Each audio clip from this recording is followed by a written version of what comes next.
can't complain anymore about the Pixel 9 Pro XL. Google has finally removed the very, very last barrier, which is an incredible price drop. So you can get it for $849 right now on Amazon. I got an affiliate link in the description if you want to go that route. Here's the thing. There have been a couple complaints about the Pixel 9 series phone. Oh, not really Pixel 9, but the Pixel phones in general, right? It was the tensor, and it was the modem, it was the heat, it was the battery, and the price. So there's been like 5 of those, right? And Google has been systematically eliminating those for the last 4 years. So lots of excitement when the Pixel 6 came out, and then it kind of fell on its face. We had some problems there. But the Tensor 1, Tensor 2, not the greatest chips in the world. I mean, there were mild improvements when we went from the 1 to the 2 to the 3. The 4, phenomenal.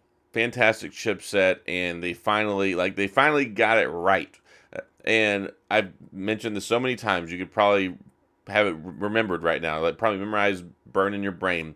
The things I said they needed to fix for the Pixel 9 were the battery, the heat, and the antenna.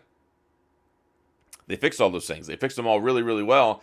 And then there was a complaint, and a complaint I had too, because they raised the price by like $100. So we went to $999 for the Pixel 9 Pro and $1099 for the Pixel 9 Pro XL. Now I think it was $999 last year, but the thing was the Pro Max went to the Pro Max, the Pro XL went to $1099, and a lot of people didn't like that. I didn't like that because here's the thing: last year, yeah, it was more expensive last year, but you got the bigger phone, right? You got the bigger phone with the Pixel 8 Pro, and then the Pixel 8 Pro this year got shrunk.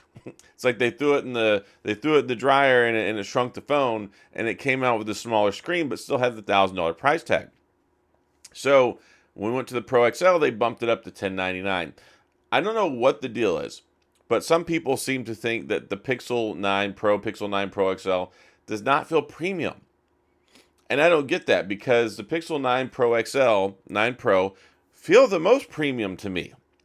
I think the Pixel 9 Pro XL build quality, the design, is the most premium, well-built, feeling phone that I think I picked up this year. And it feels solid. There's so many improvements here. And, I mean, of course, we've got the 5,000 milliamp battery. We got the Tensor 4, which is a really good chip. They went back to the drawing board with some of the cameras. And we've got a big, beautiful screen. Got the Super AQUA display, high refresh rate. We got a really good modem in here. Battery life is better than it's ever been. And then you get people saying, oh, it's cheap. It's not worth it. You shouldn't be paying that much money. It's not a flagship level phone. Because a lot of the root of that still boils back down to people who don't understand and want to keep calling the Tensor 4 I hear this all the time, almost every video. Mid-tier chip, it's a lackluster, mediocre phone. It's not. It's not in any way, shape, or form. So don't listen to the naysayers. It is an excellent device, and now you can get it for $850. That's a phenomenal deal. Now, of course, that's a 128 gigabyte storage model. That's one of the last few criticisms that I have. We're really in a place now where I think that all of the phones should have a baseline 256 if you're a Pro Series phone. Like if you're a Pro XL, a Pro Max, a Ultra, you should have 256 gigabytes of storage. And the S24 Ultra, they accomplished that. And then when you take a look at the iPhone 16 Pro Max, it did that, but they also bumped their price up too. They just got rid of the 128 gigabyte model. So by de facto, the Pro Max starts at 256, but it's not like there's any cost savings there. So anyway, the Pixel 9 Pro XL, Google has done so many good things this year with the phone. And I said that the 9 Pro XL, 9 Pro, phone of the year. I think that it's the most improved. I think they went back to the drawing board. It's been the most innovative in the American smartphone space. And it still has so many nice things going for it. Plus, like I said, one of the big things they improved was adding that vapor chamber. Also, we've got the ultrasonic fingerprint scanner now. We've still got the industry-leading facial recognition that allows you the higher level of security because of the Titan chip and the Tensor and the security algorithms. You can actually use the selfie camera with your banking app. You can't do that with the Samsung. You can't do that with the OnePlus. You can't do that with the Sony. But of course, Sony doesn't have the facial recognition, so that was kind of like a little internal joke if you didn't know that. So they did so many tremendous things, and I think that they nailed it whenever they came out with the new selfie camera on here. The selfie camera on here is top notch. It's great for photo, best looking, improved the video. I think out of the Android phones, it has the best selfie video quality. Like it's really good, and I really enjoy this phone. Haptic feedback, especially out of the top 4 phones that you take a look at. The iPhone, terrible haptics by the way, and I don't know why they can't get that right. And it's funny because some people actually think the haptics with the iPhone is good. It is not. Like the typing experience is not good. Of course, you have Gemini, and I didn't appreciate Gemini that much until I was having to force myself to test out some of the Apple Intelligence features so I could review them, so I could tell you whether they were any good or not. They're not, by the way.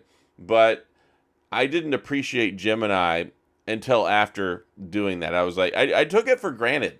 Like Gemini AI, I took for granted because I'm like, okay, whatever, cool smartphone stuff. You got AI stuff on the phone. That's cool and all. And then you try to use Apple Intelligence and it's horrible. Like it's horrible. It's slow. It's unresponsive. It doesn't have the capabilities or the features. It's not even ready yet.